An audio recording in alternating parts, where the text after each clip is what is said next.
Morning students. તો ફરી એકવાર આપણે આપણા ચેપ્ટર નંબર 16 પર્યાવરણની સમસ્યામાં આગળ વધવાનું છે.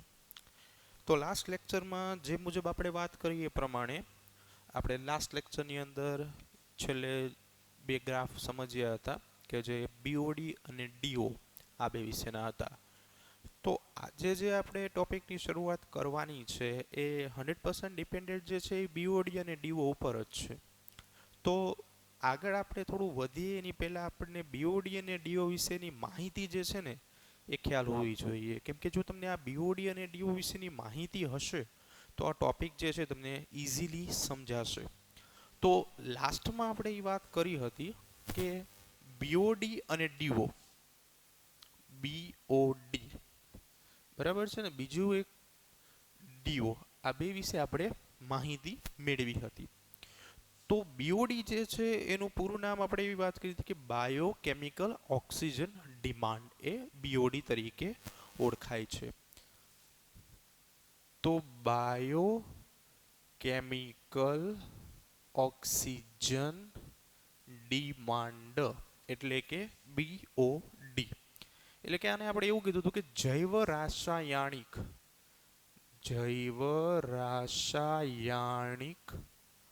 ઓક્સિજન માંગ.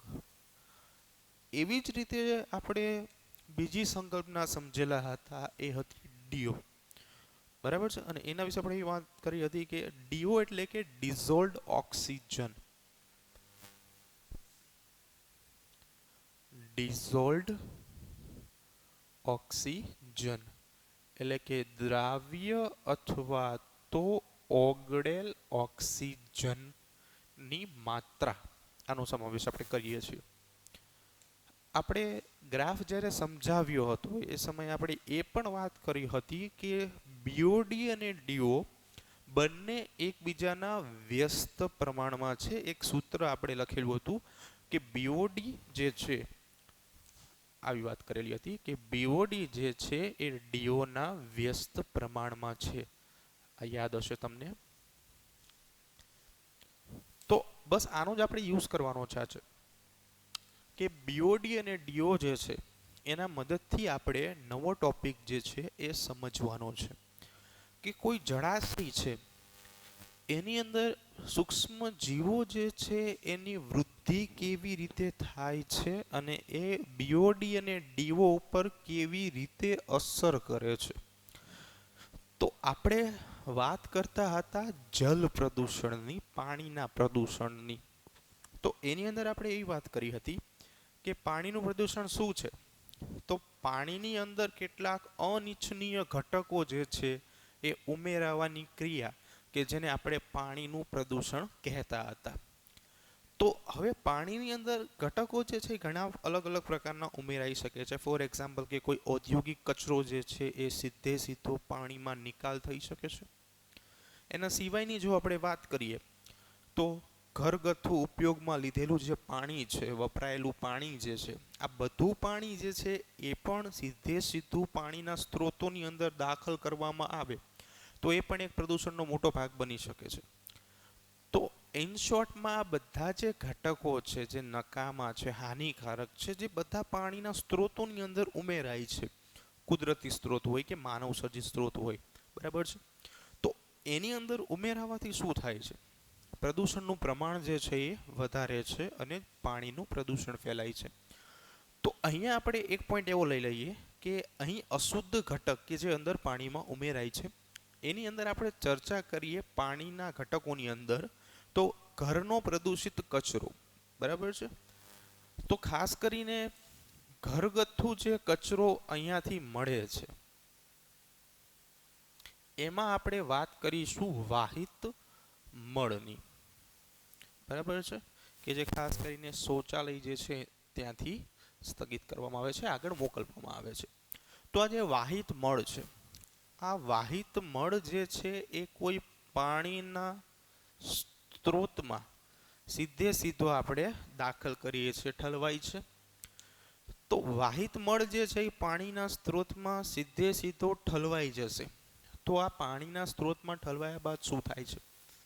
તો અહીં રહેલા જે કેટલાક સૂક્ષ્મ જીવો છે, સૂક્ષ્મ જીવો, આ જે સૂક્ષ્મ જીવો છે કે જેને આપણે માઇક્રો ઓર્ગેનિઝમ્સ તરીકે ઓળખીએ છીએ, આ સૂક્ષ્મ જીવોની વૃદ્ધિ થાય છે. સામાન્ય રીતે કોઈ પણ સજીવ હોય એને વૃદ્ધિ કરવા માટે બે વસ્તુની આવશ્યકતા હોય છે. એની અંદર પહેલી વસ્તુ એવી છે કે એને પોષક ઘટકોની જરૂર પડે છે. તો પોષક ઘટકો અહીંયાથી મળી રહેશે, બરાબર છે. બીજા નંબર એની જરૂરિયાત શું છે? તો કે ઘટકો જે છે એને વૃદ્ધિ કરવા માટે રિક્વાયરમેન્ટ છે ઓક્સિજનની, બરાબર છે. તો પોષક ઘટકો વાહિત મળમાંથી મળી ગયા છે, કારણ કે એમાં કેટલાક અપાચિત ઘટકો જે છે એમાંથી પોષણ મેળવી શકશે. બીજો મોટો પ્રશ્ન એવો તો ઓક્સિજન. તો ઓક્સિજન જે છે એ ક્યાંથી મેળવશે એની વાત કરીએ. તો આપણે વાત કરી કે ઘરગથ્થુ કચરો જે છે એ પાણીના સ્ત્રોતની અંદર આપણે ઉમેરીએ છીએ. પાણીના સ્ત્રોતની અંદર પાણી એટલે H2O, તમે જાણો જ છો કે જેની અંદર દ્રાવ્ય ઓક્સિજન છે, ઓગળેલો ઓક્સિજન. યાદ કરો, ઓગળેલો ઓક્સિજન, ડિઝોલ્વડ ઓક્સિજનની વાત કરીએ છીએ આપણે, ઇટ્સ કોલ્ડ ડીઓ, બરાબર છે. આ ડિઝોલ્વડ એટલે કે દ્રાવ્ય ઓક્સિજન છે. અહીંયા આપણે વાત કરીએ મુજબ ડીઓની. તો હવે શું કરશે? તો કે જે સૂક્ષ્મ જીવો છે એમને પોષણ મળી ગયું છે, જરૂરિયાત ઓક્સિજનની છે. તો આ ઓક્સિજન મેળવવા માટે શું કરશે? તો આ ઓક્સિજનની જરૂરિયાત પૂર્તિ કરવા માટે એ પાણીમાં રહેલો દ્રાવ્ય ઓક્સિજન જે છે એનો ઉપયોગ કરવાનું શરૂ કરશે. તો ખાસ કરીને જ્યારે આ સૂક્ષ્મ જીવો જે છે એ પાણીમાંનો ઓક્સિજન, દ્રાવ્ય ઓક્સિજન જે છે એ વાપરવાનું ચાલુ કરશે, એટલે ડીઓ જે છે, ડિઝોલ્વડ ઓક્સિજન, દ્રાવ્ય ઓક્સિજન, એનું પ્રમાણ ઘટવા લાગશે. તો આ સૂક્ષ્મ જીવો શું કરશે? તો કે પાણીમાંનો દ્રાવ્ય ઓક્સિજનનો જથ્થો વાપરવાનું શરૂ કરશે. તો જેવો પાણીમાંનો દ્રાવ્ય ઓક્સિજનનો જથ્થો જે છે એટલે કે ડીઓ, દ્રાવ્ય ઓક્સિજનનો જથ્થો, ડીઓ જેને કહીએ છીએ, ડિઝોલ્વડ ઓક્સિજન, એ વાપરવાનું શરૂ કરશે. એને પરિણામે થશે એવું કે અહીં ડીઓ જે છે એમાં ઘટાડો સર્જાશે. તો ડીઓમાં જે ઘટાડો થાય છે, આ ડીઓમાં ઘટાડાને પરિણામે ડીઓ જેવું ઘટશે એટલે પાણીમાં ઓક્સિજનની માત્રા ઘટશે. આને પરિણામે સૂક્ષ્મજીવો વૃદ્ધિ તો કરી જ શકશે, કેમ કે એને પોષણ મળી ગયું વાહિત મળમાંથી, સાથે સાથે ઓક્સિજન મળી ગયો ડીઓમાંથી, વૃદ્ધિ શક્ય છે. ઓકે, જેવું વૃદ્ધિ થાય છે સૂક્ષ્મજીવોનું પ્રમાણ જે છે એ વધતું જાય છે, બરાબર. જથ્થો વાપરશે, સૂક્ષ્મજીવો વૃદ્ધિ પામી સંખ્યામાં વધારો કરશે, સંખ્યા વધે છે. મેઇન પોઈન્ટ જે છે આપણે એવી વાત કરવાની છે કે જો અહીંયા ડીઓ ઘટે છે, આપણે આગળ જ ચર્ચા કરી લેક્ચરની શરૂઆતમાં કે બીઓડી અને ડીઓ બે એકબીજાના શું છે? વ્યસ્ત પ્રમાણમાં છે.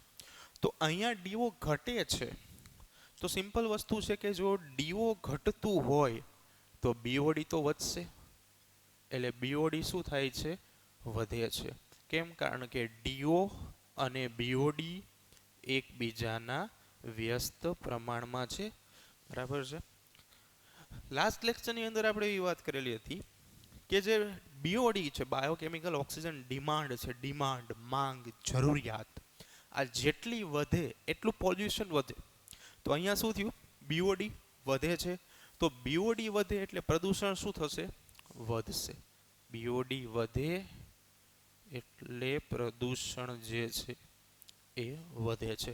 તો આવી રીતે જળાશયોની અંદર બીઓડીમાં વધારો થાય છે, સૂક્ષ્મજીવોની વૃદ્ધિ થાય છે, અને પાણીનું પ્રદૂષણ જે છે એની અંદર માઇક્રોબિયલ એક્ટિવિટીઝ જે છે એનો વધારો થશે, સૂક્ષ્મજીવોની જે ક્રિયાઓ છે એના વિશે, બરાબર છે. તો અહીંયા સુધી જોઈ લો.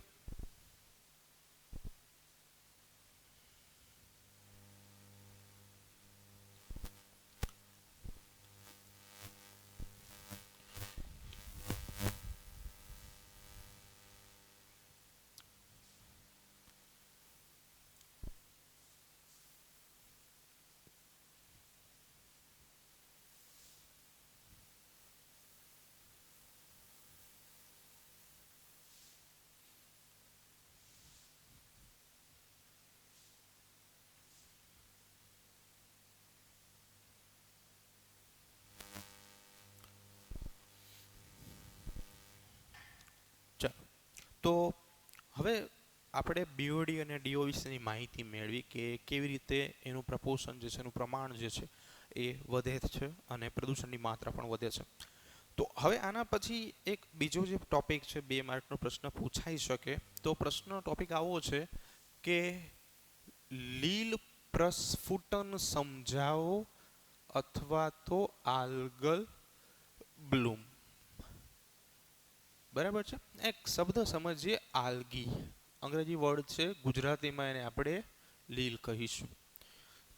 તો લીલની વધારો, એમ કેવી રીતે જળાશય જે છે એમાં લીલની સંખ્યા જે છે વધતી જાય છે. તો આગળ આપણે ચર્ચા કરી કે સીધે સીધું ડિપેન્ડેન્ટ છે બીઓડી પર. તો બીઓડી જેમ વધે છે એમ પ્રદૂષણની માત્રા વધે છે. વાહિત મળને પરિણામે શું થાય છે? તો કે જે સૂક્ષ્મજીવો છે એને પોષણ મળે છે. ડીઓ એટલે કે ડિઝોલ્ડ ઓક્સિજન છે, એમાંથી ઓક્સિજન ગ્રહણ કરે છે. તો ડીઓ જે છે ઘટે છે, બીઓડી વધે છે. બીઓડી વધે એટલે ઇન શોર્ટમાં પ્રદૂષણની માત્રા વધે છે. બરાબર છે. તો આની સાથે માઇક્રો ઓર્ગેનિઝમ્સની આપણે વાત કરેલી હતી, સૂક્ષ્મજીવો. તો એવા સૂક્ષ્મજીવોની અંદર આપણે વાત કરીશું લીલની. તો શરૂઆતમાં શું છે કે જે લીલ છે એ લીલની અંદર પ્લેન્કટોન શબ્દ તમે પરિચિત છો, પ્લવકો શબ્દ તરીકે ઓળખવામાં આવે છે.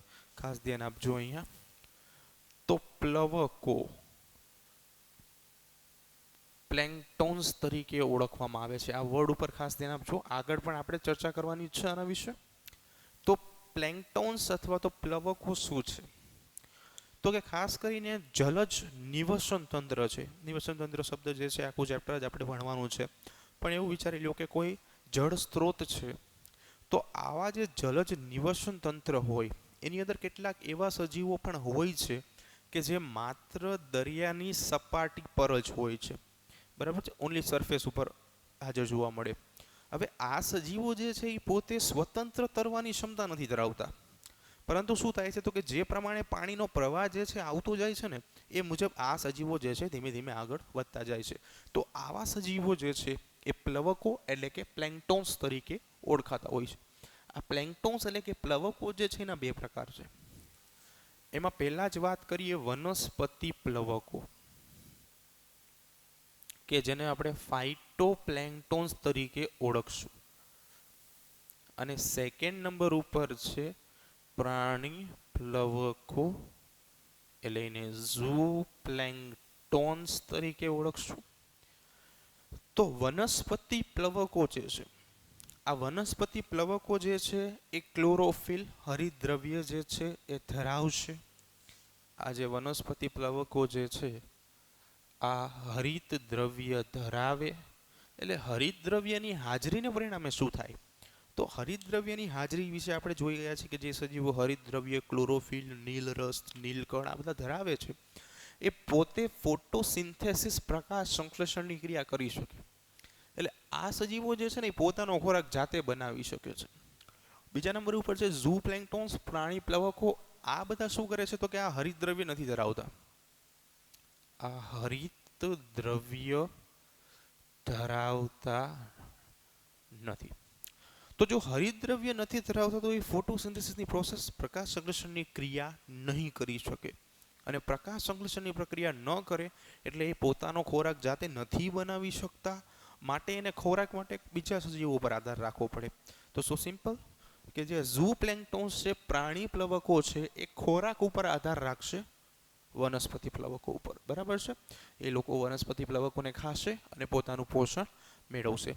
તો વાત કરીએ આપણે ટોપિકની. બરાબર છે, આલ્ગલ બ્લૂમ. હવે બીઓડી વધ્યું છે, ડીઓ ઘટીને પ્રદૂષણની માત્રા વધી છે, પોષક ઘટકો મેળવવા જે છે બહુ જ સરળ થઈ ગયા છે. તો આને પરિણામે શું થાય છે તો કે આ સિચ્યુએશનની અંદર જે લીલ છે એ લીલમાં વધારો થશે. બરાબર છે. તો જે લીલ જે છે એમાં વધારો થાય છે અને આ વધારાને પરિણામે એ પાણીની સપાટી પર આવી જાય છે. લીલ જે છે એકદમ હલકી હોય છે અને જલજ વનસ્પતિની આ એક લાક્ષણિકતા છે, તમને યાદ જ હશે. એર બ્લેડર્સ એટલે કે વાયુ કોટરો નામની રચના આવેલી હોય છે બરાબર છે, હવા ભરેલા વાયુ કોટરો કે જેને પરિણામે એ જે છે એ પાણીની સરફેસ સપાટી પર જોવા મળે છે. જનરલી તમે સ્વિમિંગ પુલની અંદર એર ટ્યુબનો યુઝ કરતા હોય છો કે જે સપાટીની ઉપર રહે. બસ સેમ ટુ સેમ રચના અહીંયા એવી જ છે કે લીલની અંદર તમને શું જોવા મળશે? વાયુ કોટરો જોવા મળશે કે જેને પરિણામે એ સપાટી પર જોવા મળશે. તો લીલ જે છે એ સપાટી ઉપર જોવા મળે છે, સંખ્યામાં વધારો થાય છે. આ આખી પ્રક્રિયા જે છે એને લીલ પ્રસ્ફુટન અથવા તો આલ્ગલ બ્લૂમ તરીકે ઓળખવામાં આવે છે. બીજું કે અહીંયા એક મહત્વની વાત એવી છે કે આ બધી જે રચના છે એને આપણે જલીય નીંદણ તરીકે ઓળખશું. જલીય નીંદણ. સામાન્ય રીતે નીંદણ શબ્દ જે છે તમે એનાથી પરિચિત હશો કે ખેતરની અંદર ઘણી વખત શું થતું હોય કે જે આપણે સામાન્ય જનરલ પાક વાવેલો હોય છે, જેની આપણે જરૂરિયાત છે, એની સાથે કેટલોક નકામી વનસ્પતિજન્ય કચરો જોવા મળે છે, એને આપણે નીંદણ કહીએ છીએ. સેમ ટુ સેમ અહીંયા આપણે પાણીની અંદર પણ આવો નકામો કચરો, નકામી વનસ્પતિઓ જે છે પ્રોડ્યુસ થાય છે, તો એના માટે આપણે વાત કરીશું જલીય નીંદણની. બરાબર છે. આવી જ એક આપણે વાત કરવાની છે જળકુંભીની. બરાબર છે. જળકુંભી જે છે એને વોટર હાયસિન્થ તરીકે પણ ઓળખવામાં આવે છે.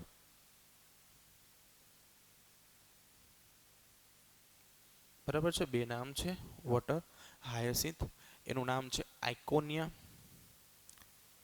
બુકની અંદર પણ અવેલેબલ જ છે તમારે.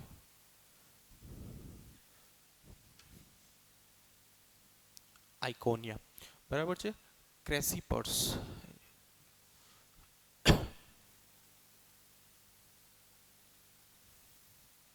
તો આ જે છે આઇકોનિયા ક્રેસીપર્સ, આ જે છે જળકુંભી તરીકે ઓળખાય છે, વોટર હાયસિન્થ. જે ખાસ કરીને આની એક લાક્ષણિકતા એવી છે કે આ જ્યારે ભારતમાં લાવવામાં આવી હતી એનું એક કારણ એવું હતું કે ખૂબ જ સુંદર જાંબુડિયા રંગના પુષ્પો ધરાવે છે. અને ભારતની અંદર લાવવાનું કારણ એવું હતું કે ખાસ કરીને એના જાંબુડિયા રંગના પુષ્પ માટે જાણીતી છે. બરાબર છે. તો એવા હેતુસર ભારતની અંદર દાખલ થઈ હતી. ધીમે ધીમે શું થયું કે આખી સરફેસ ઉપર જમા થતી ગઈ અને જલીય નીંદણ તરીકે કામ કરે છે જળકુંભી, વોટર હાયસિન્થ, આઇકોનિયા ક્રેસીપર્સ. ખાસ આ બધા જે છે એક માર્કની અંદર અથવા તો એમસીક્યુઝની અંદર પૂછાઈ શકે એવા પ્રશ્નો છે. બરાબર છે. હવે ખાસ કરીને બેંગોલમાં આની જે ક્રિયાવિધિઓ જે છે એ વધી ગઈ છે, એટલે આને ટેરર ઓફ બેંગાલ તરીકે પણ ઓળખવામાં આવે છે. બરાબર છે. તો આ વાત હતી લીલ પ્રસ્ફુટનની. હવે બીજો એક પ્રશ્ન એવો થાય કે આ લીલ પ્રસ્ફુટન થાય છે, બરાબર છે, સંખ્યા વધતી જાય છે, જળાશયોની સપાટી ઉપર જમા થતી જાય છે, તો એનાથી નુકસાન શું થાય છે? તો એ જ આપણે નેક્સ્ટ ટોપિકમાં જોઈશું કે લીલના ગેરફાયદાઓ શું છે. બરાબર છે.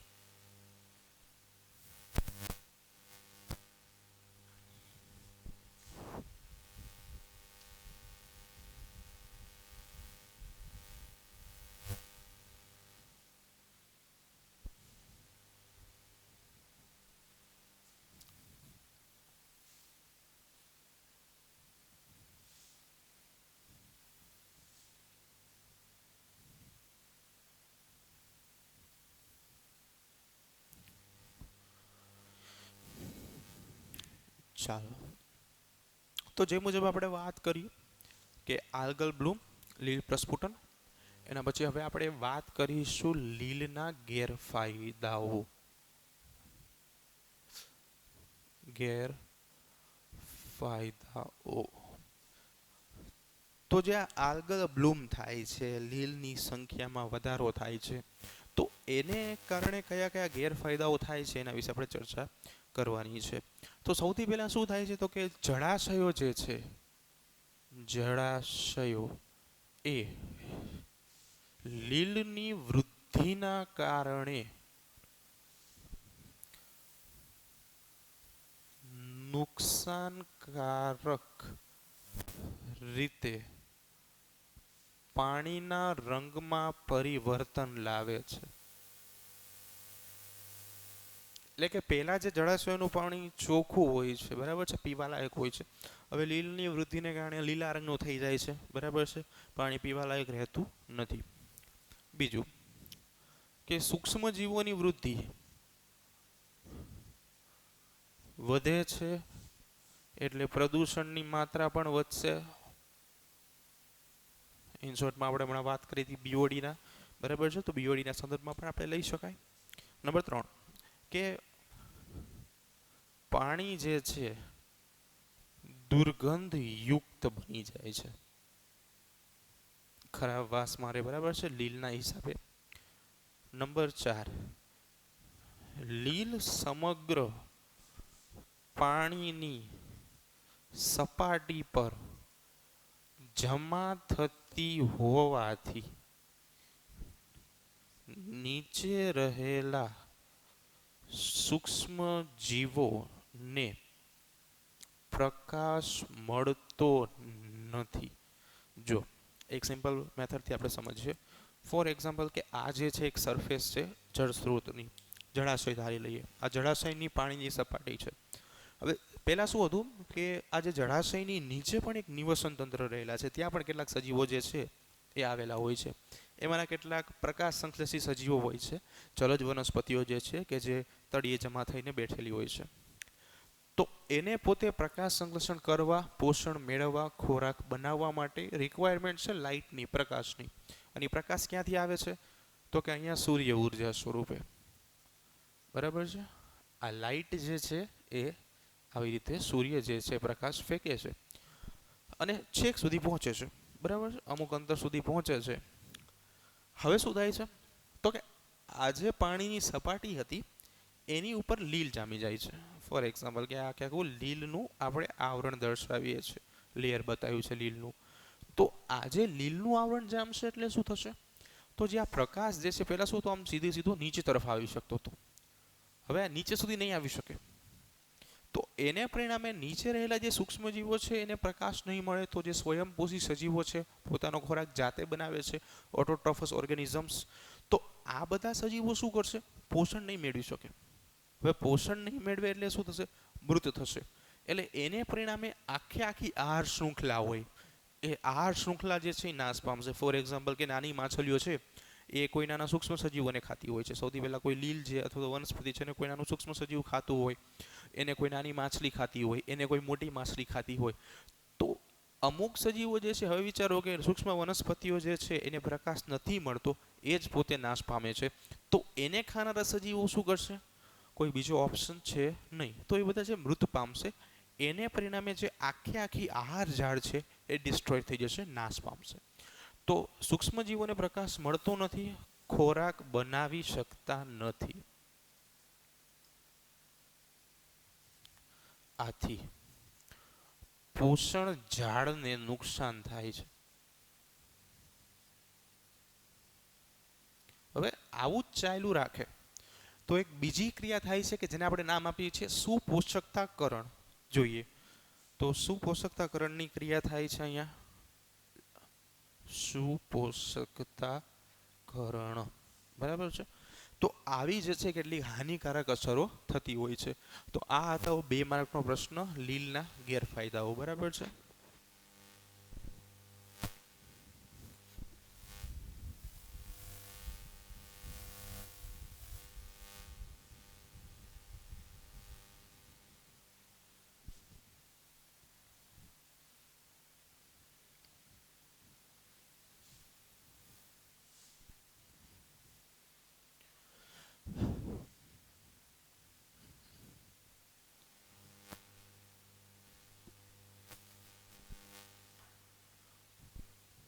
તો અત્યાર સુધી જે આપણે ચર્ચા કરી હતી એ બધી હતી કુદરતી પ્રક્રિયાઓ, કે કુદરતી ઘટકો કઈ રીતે ઉમેરાય છે, એ પ્રદૂષણની અંદર કઈ રીતે ભાગ ભજવે છે, કઈ નુકસાનકારક બાબતો છે.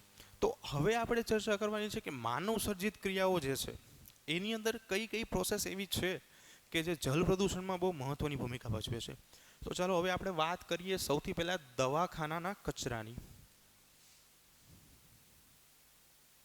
દવાખાનાનો કચરો અને જલ પ્રદૂષણ.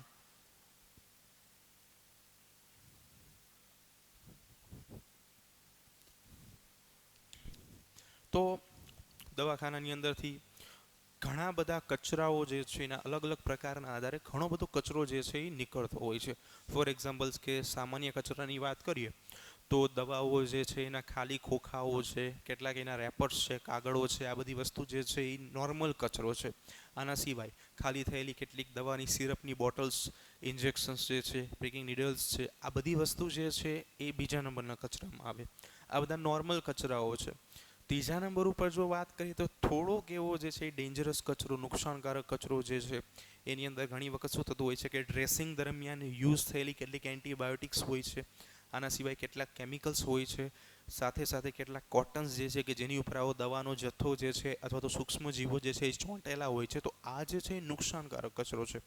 આના સિવાયની વાત કરીએ તો ત્રીજા નંબરનો કેટલોક હાનિકારક કચરાની વાત કરીએ, બહુ જ વધારે હાનિકારક કચરો, તો ઓપરેશનની ક્રિયા દરમિયાન ઘણી વખત શું થતું હોય છે તો કેટલોક ચામડીનો જથ્થો જે છે એ દૂર કરવામાં આવતો હોય છે, અથવા તો કોઈ જગ્યાએ ટ્યુમર, ગાંઠ થયેલી હોય તો એ ગાંઠ જે છે એને આપણે દૂર કરતા હોય છે.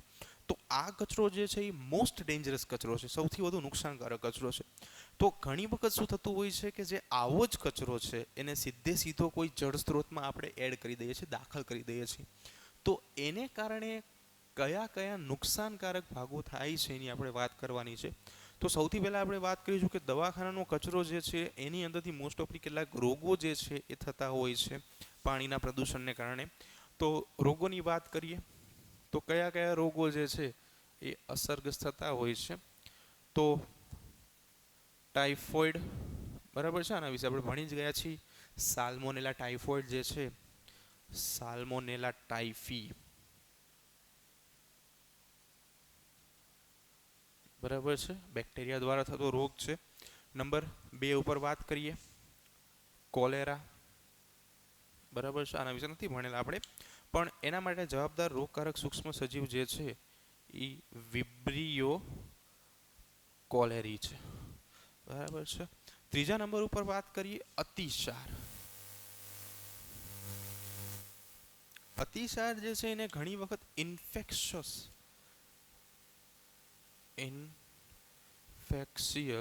ડાયરિયા તરીકે પણ ઓળખવામાં આવે છે, બરાબર છે. બીજું કે એના માટે જવાબદાર સૂક્ષ્મ સજીવ જે છે બુકની અંદર આપેલું નથી પણ અહીંયા આપણે લખાવીએ છીએ સિગેલા બેક્ટેરિયા. ઘણી વખત છે આ સજીવ જે છે એના સિવાય બીજા અમીબા દ્વારા પણ ફેલાય છે. તો આ અતિસાર. એના ઉપર પછી વાત કરીએ કમળો, બરાબર છે, જોન્ડિક્સ તરીકે ઓળખાય છે. ખાસ કરીને દૂષિત પાણી અથવા તો દૂષિત ખોરાક જે છે, અને દૂષિત ખોરાક આ બધાને પરિણામે થાય છે. તો કે મોસ્ટ ઓફ અહીંયા જે રોગો તમે જોયેલા છે, 4 રોગો એ દૂષિત ખોરાક અને દૂષિત પાણીથી જ થાય છે. કમળાની અંદર એટલે કે ઝોન્ડિક્સની અંદર શું થાય છે તો કમળાની અંદર લીવર ઉપર સોજો, યકૃત પર સોજો આવે છે,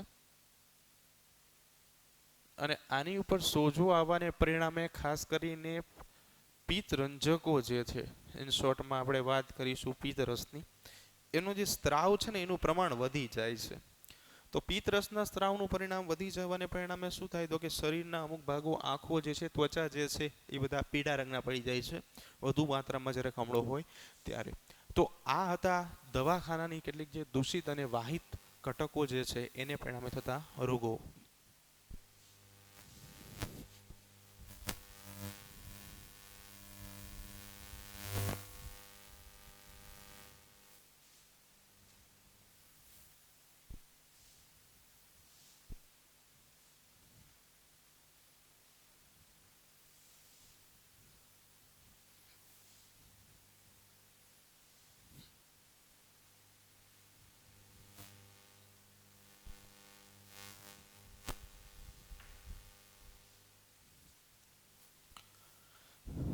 તો દવાખાનાના દૂષિત ઘટકો વિશે વાત કર્યા બાદ હવે આપણે ચર્ચા કરીશું કે ઉદ્યોગો જે છે એની અંદરથી કેટલાક દૂષિત ઘટકો જે છે એ જળ સ્ત્રોતમાં ઉમેરાય છે. તો એને પરિણામે શું થાય છે. તો હવે આપણે વાત કરીશું ઔદ્યોગિક કચરા વિશે. ઔદ્યોગિક કચરાની જળ પ્રદૂષણમાં ભૂમિકા. ઔદ્યોગિક કચરો છે, ઇન્ડસ્ટ્રીયલ વેસ્ટ જે છે, એને પરિણામે શું થાય છે તો એની આપણે વાત કરવાની છે. તો ખાસ કરીને ઉદ્યોગોની અંદર કયા કયા ઉદ્યોગોનો આપણે સમાવેશ કરીશું અહીંયા, તો મોસ્ટલી પેટ્રોલિયમના કેટલાક ઉદ્યોગો, કાગળ નિર્માણના ઉદ્યોગો, ધાતુ નિષ્કર્ષણના ઉદ્યોગો. આના સિવાય ખાસ કરીને જો આપણે વાત કરીએ તો ચર્મ ઉદ્યોગ પણ મહત્વની ભૂમિકા ભજવે છે.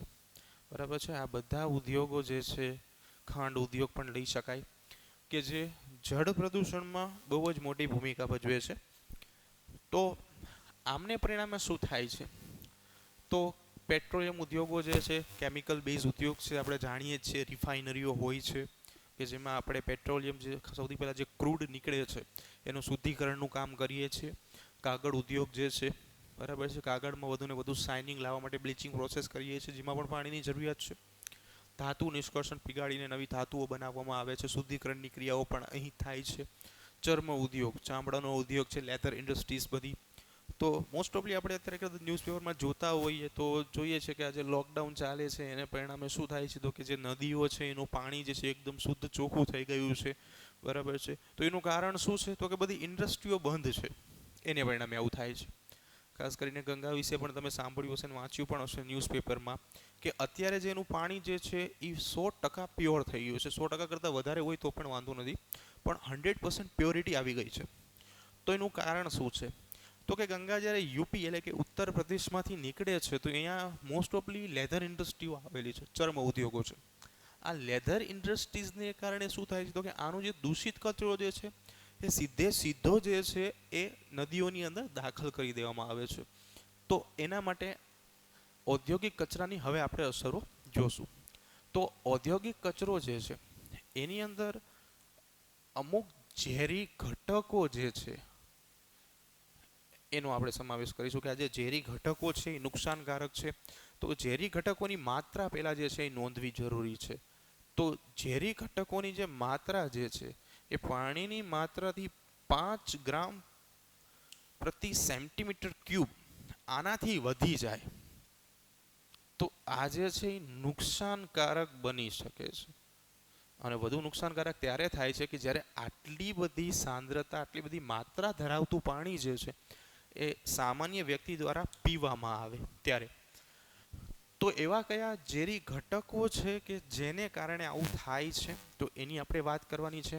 તો આ જે ઝેરી ઘટકો છે એની અંદર આપણે વાત કરવાની છે પારો, કેડમિયમ, સાથે સાથે કોપર અને લેડ. મેં તમને એક લેક્ચરની અંદર એવી વાત કરેલી હતી કે અમુક એવા રાસાયણિક ઘટકો છે, તત્વો છે કે જેની સંજ્ઞા અને નામ જે છે ને એ મેચ થતા નથી. બરાબર છે. તો એવા જ આપણે કેટલાક જે છે વાત કરવાની છે અહીંયા પણ. તો જો, તો પારો જે છે ને એના માટે તમે સંજ્ઞા જોઈ હશે Hg, જાણતા હશો Hg પારો. બરાબર છે ને. મર્ક્યુરી તરીકે પણ ઓળખવામાં આવે છે. મર્ક્યુરીનો સ્પેલિંગ તમે લખશો ને તો M થી શરૂ થશે, પણ પારાની સંજ્ઞા Hg છે.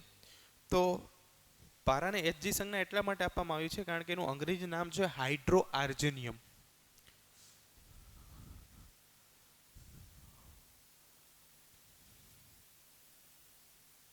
આર્જેનિયમ તમને કદાચ ખબર હશે, બરાબર છે. Ag સિલ્વર માટે યુઝ કરી છે આપણે આ સંજ્ઞા, ચાંદી માટે.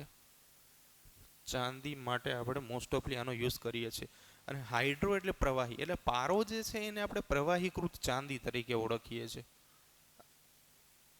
એટલા માટે અંગ્રેજી લેટિન નામ જે છે આ મુજબ આપણે એને સંજ્ઞા Hg આપીએ છીએ. બીજા નંબર ઉપર કેડમિયમ જે છે નોર્મલ જ છે, એમાં તો એવું કોઈ વાત જ નથી. Cadmium normal. કોપર, તો કોપરનું તમે સ્પેલિંગ લખશો ને તો કોપરનો સ્પેલિંગ આવો થશે, COPER. તો એની સંજ્ઞા Cu કેમ છે, કારણ કે લેટિનમાં એને ક્યુપ્રસ તરીકે ઓળખવામાં આવે છે અને સ્પેલિંગ Cu. Pb લેડ, બરાબર છે. તો એને પ્લમ્બસ તરીકે ઓળખવામાં આવે છે. બરાબર છે. આવા તો કેટલાય કેમિકલ સંયોજનો છે, તત્વો છે કે જેને આપણે આવી રીતે ઓળખીએ છીએ. મેં તમને કીધું હતું કે તમે ગોતજો, બરાબર છે, મળે તો આ હતી ઔદ્યોગિક કચરાની વાત.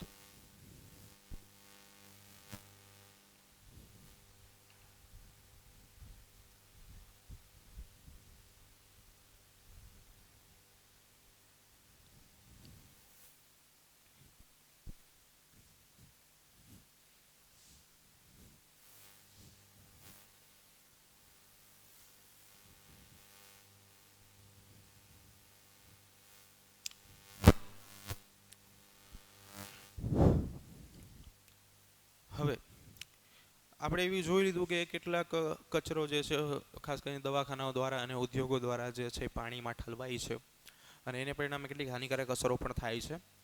તો હવે વિચારો કે આ જ અસરો જે છે એ કોઈ સૂક્ષ્મ સજીવના શરીરની અંદર દાખલ થયા ઘટકો જે છે પાણી દ્વારા કે ખોરાક દ્વારા, તો એ સજીવની અંદર કેવી પ્રક્રિયાઓ જે છે થશે અથવા થતી હશે એના વિશે આપણે અભ્યાસ કરવાનો છે. તો એ ટોપિક જે છે એને આપણે નામ આપીશું જૈવિક વિશાલન. જૈવિક વિશાલન આ જે છે આપણો નવો ટોપિક છે. તો જૈવિક વિશાલન શું છે? તો હમણાં આપણે એ વાત કરી કે ઉદ્યોગો જે છે એની અંદર લેડ છે, મર્ક્યુરી છે, કોપર જે છે, આ બધા ઘટકો જે છે એ સીધે સીધા આપણે પાણીમાં નાખીએ છીએ. હવે આ પાણીની અંદર પણ કેટલાક સૂક્ષ્મ સજીવો રહે છે, કેટલાક મોટા સજીવો રહે છે. તો વિચારો કે આવા ઘટકો કોઈ સજીવના શરીરની અંદર દાખલ થાય તો એને પરિણામે કઈ કઈ રિએક્શનો થતી હશે એ આપણે જૈવિક વિશાલનમાં સમજવાનું છે. તો જૈવિક વિશાલન, આ જૈવિક વિશાલનનો સિમ્પલ અર્થ એવો થાય કે હાનિકારક ઘટકો, હાનિકારક ઘટકો અથવા તો કેટલાક આપણે રાસાયણિક તત્વો લઈ લઈએ, સજીવ શરીરની અંદર દાખલ થઈ આહાર શૃંખલામાં સતત આગળ વધતા જાય છે. અને આ ક્રિયાને આપણે જૈવિક વિશાલન તરીકે ઓળખશું. હાનિકારક ઘટકો કે જે સજીવ શરીરની અંદર દાખલ થાય પછી શું થાય તો કે આહાર શૃંખલામાં સતત આગળ વધતો જાય. જો આ શબ્દ જે છે એનો આપણે અભ્યાસ ચેપ્ટર નંબર 14 નિવસન તંત્રમાં કરવાનો છે કે આહાર શૃંખલા શું છે. તો તમે નાના ધોરણોની અંદર પણ અભ્યાસ તો કરેલો જ હશે આનો, બરાબર છે, થોડું ઘણું તમને આઈડિયા તો હશે કે આહાર શૃંખલાનો અર્થ એવો થાય કે કયો સજીવ કોને ખાય છે અને આખી જે શૃંખલા બને એ છે આહાર શૃંખલા. તો ફોર એક્ઝામ્પલ આપણે એક વાત કરીએ કે કોઈ તૃણ પ્રદેશ છે, ઘાસનું મેદાન છે એવું ધારી લઈએ આપણે. તો એમાં મહત્વની વાત શું છે કે એમાં કઈ વનસ્પતિ જોવા મળશે તો કે ઘાસ જ જોવા મળશે, મેદાન જ ઘાસનું છે. તો જે ઘાસના મેદાન છે એની અંદર તો કે નાના કેટલાક સજીવો, ઉદાહરણ તરીકે ફોર એક્ઝામ્પલ આપણે લઈ લઈએ કે કોઈ તીડ છે, બરાબર છે. આ તીડને કોઈ ખાનાર સજીવ છે, ફોર એક્ઝામ્પલ કે તીડને કોઈ સજીવ ઉદાહરણ તરીકે ગરોળી ખાય છે. તો ઘાસ પછી તીડ. હવે આ તીડ જે છે એને ખાનાર કોઈ સજીવ, ઉદાહરણ તરીકે સાપાને, બરાબર છે, ઉંદર જે છે કે બીજો કોઈ સજીવ, ગરોળી છે, એને કોઈ સાપ ખાય છે. સાપ જે છે એને ખાનાર સજીવ તો કે બાજ. તો આખે આખી આ જે લાઈન બની એ છે આહાર શૃંખલા, બરાબર છે. તો આહાર શૃંખલામાં જેમ જેમ આગળ વધતું જાય છે ને, આગળ વધતા જાય છે સાથે સાથે એની અંદર સંકેન્દ્રણ જે છે સાંદ્રતા એમાં વધારો પણ થશે. આ સતત આગળ વધતા જાય છે એટલે શું થશે તો કે આગળ વધવાની સાથે એનું જે સંકેન્દ્રણ છે એમાં વધારો થાય છે. સંકેન્દ્રણ, પ્રમાણ, સાંદ્રતા, કોન્સન્ટ્રેશન, અલગ અલગ શબ્દો જે છે આપણે વાપરીએ છીએ. તો આ જે વધારો થાય છે, બસ આ પ્રોસેસ જે છે જૈવિક વિશાલન. તો સૌથી પહેલાં આ જે જૈવિક વિશાલન છે એ કયા કયા ઘટકો માટે થાય છે એની વાત કરવાની છે આપણે. તો મર્ક્યુરી, પારો, Hg, અને બીજા નંબર ઉપર છે ડીડીટી, બરાબર છે. ડીડીટી વિશે તમે કેમિસ્ટ્રીની અંદર ભણશો જ તે, બરાબર છે, ઓર્ગેનિક કેમિસ્ટ્રીમાં. તો ડીડીટી વિશે આપણે જાણીએ જ છીએ કે સામાન્ય રીતે મચ્છર જે છે એનો ઉપદ્રવ ઘટાડવા માટે આપણે ડીડીટીનો છંટકાવ કરીએ છીએ, પણ આ ડીડીટી જે છે એ નોન ડિગ્રેડેબલ છે, અવિઘટનીય ઘટક છે, બરાબર છે, અને કાર્સિનોજેનિક પણ છે સાથે સાથે. તો ડીડીટી જે છે પહેલાં આપણે એનું પૂરું નામ લખી નાખીએ. તો એનું પૂરું નામ છે ડાઇક્લોરોડાઇફિનાઇલ ટ્રાઇક્લોરોઇથેનો, બરાબર છે. તો દરેક શબ્દ જે છે એનો પહેલો વર્ડ ડીડીટી અહીંયા આપણે લઈ લીધો છે, બરાબર છે. તો આ બે ઘટકો છે એ જૈવિક વિશાલન માટે ખૂબ અગત્યના છે. વિશાલન વધારો કરે છે. તો જૈવિક વિશાલન કેવી રીતે થાય છે એની આપણે વાત કરીએ. તો એની પહેલાં આપણે એક સિમ્પલ વસ્તુ એવું વિચારી લઈએ કે ખાસ કરીને આ જે ઘટકો છે આપણે અત્યારે વાત જ તે જળ પ્રદૂષણની કરીએ છીએ. તો જળ પ્રદૂષણ જે છે સામાન્ય રીતે કોઈ દરિયામાં થવાનું છે, તો આપણે એવું ધારી લઈએ કે એક દરિયાનું નિવસન તંત્ર જે છે, દરિયા માટે એક આહાર શૃંખલા જે છે એ આપણે સામાન્ય રીતે લખી નાખીએ કે કયા સજીવો કોને ખાય છે, અને પછી આપણે એના આધારે પ્રપોષણ જે છે એ જોઈ લઈશું. તો સૌથી પહેલાં એવું ધારી લઈએ કે ઉદ્યોગો દ્વારા આવો જે નકામો કચરો જે છે એ પાણીમાં ફેંકાય છે.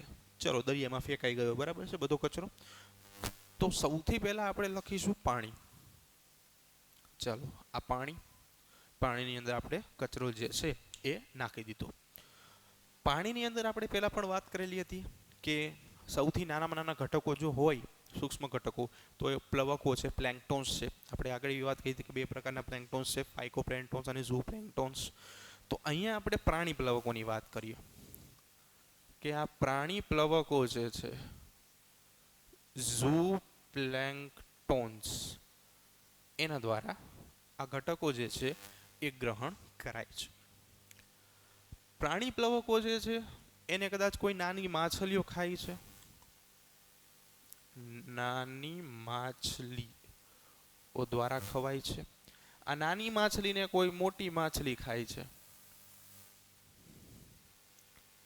અને મોટી માછલીને કોઈ મોટું પક્ષી ખાય છે, બરાબર છે.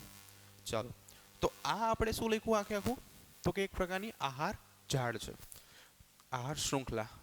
ચાલો આ આખી આપણી બની ગઈ આહાર શૃંખલા. રેડી. તો આ આપણે લખી દરિયા માટેની એક આહાર શૃંખલા, બરાબર છે. પાણીની અંદર આપણે ઘટકો એડ કરી નાખ્યા છે. પ્રાણી પ્લવકો દ્વારા ખવાય છે. નાની માછલીઓ પ્રાણી પ્લવકોને ખાય છે, નાની માછલીઓને મોટી માછલી ખાય છે, અને મોટી માછલીને કોઈ પક્ષી ખાય છે, બાજ છે, ગીધ છે, ગરુડ, બરાબર છે, આ બધા. તો આ આખી બની ગઈ, શું બની ગઈ છે આપણી આહાર શૃંખલા. હવે આપણે આની અંદર પ્રમાણ એડ કરવાનું છે. કોનું પ્રમાણ, તો કે આપણા આ બે ઘટકો મર્ક્યુરી અને ડીડીટી. તો ઉદ્યોગોમાંથી ઉત્પન્ન થતા આવા ઘટકો જે છે એ આપણે અહીંયા એડ કરીએ છીએ. ઉદાહરણ તરીકે ઝેરી ઘટકો મર્ક્યુરી છે, લેડ છે, આ બધા ઘટકો ઉમેરાય છે. ડીડીટીનો છંટકાવ આપણે કરીએ છીએ મચ્છરોનો ઉપદ્રવ ઘટાડવા માટે. તો એ કદાચ પાણી મારફતે જે છે એ દરિયામાં જમાવ થાય છે, ભેગા થાય છે. તો પ્રમાણ આપણે થોડું એડ કરવાનું છે. ખાસ એક વસ્તુ યાદ રાખવા જેવી વાત છે કે જેમ તમે અહીંયાથી અહીંયા તરફ આવશો, એટલે કે પ્રાણીથી શરૂ કરીને એન્ડમાં જ્યારે પક્ષી સુધી જશો, એમ જૈવિક વિશાલનના નિયમ પ્રમાણે આગળ વધવાની સાથે સંકેન્દ્રણ એટલે કે સાંદ્રતામાં વધારો થવો જ જોઈએ, બરાબર છે. આ જૈવિક વિશાલનનો નિયમ છે. એટલે ખાસ કરીને જ્યારે તમે એક્ઝામની અંદર પણ આ શબ્દો લખતા હોય એ સમયે આ ખાસ યાદ રાખવાનું કે પ્રપોર્શન જે છે, કોન્સન્ટ્રેશન જે છે, સાંદ્રતા છે, સંકેન્દ્રણ, આ બધું જે છે ધીમે ધીમે વધતું જવું જોઈએ. ચાલો, તો સૌથી પહેલાં પાણીની અંદર ઘટકો આપણે એડ કરીએ છીએ. તો પાણીની અંદર ઘટકો જે છે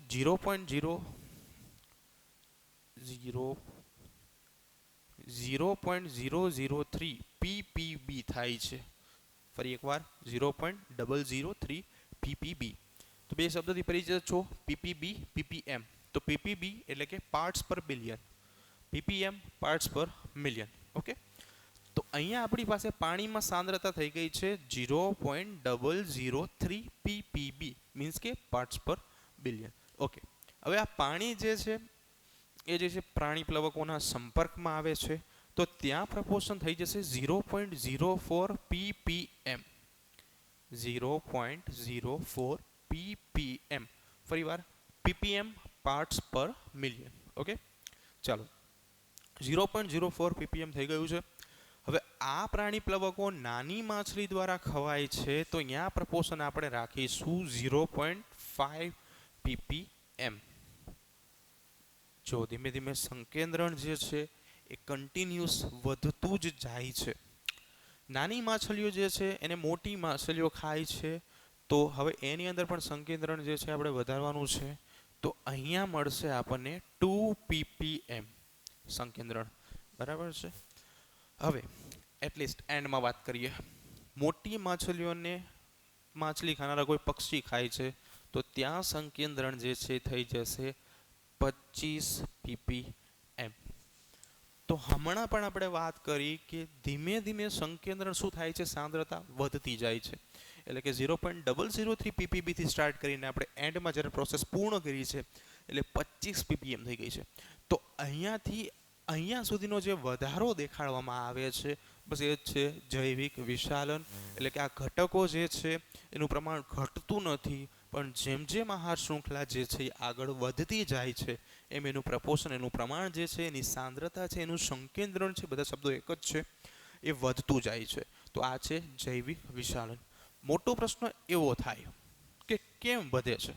ઘટવું પણ જોઈએ ને, પણ વધતું કેમ જાય છે? મોટો પ્રશ્ન એમ થાય છે કે અહીંયા 0.0033 થી શરૂ કરીને આપણે 25 એ પહોંચી ગયા. ઇન શોર્ટ અહીંયા પીપીબી હતું ત્યાં આપણે પીપીએમ એ પહોંચી ગયા છીએ.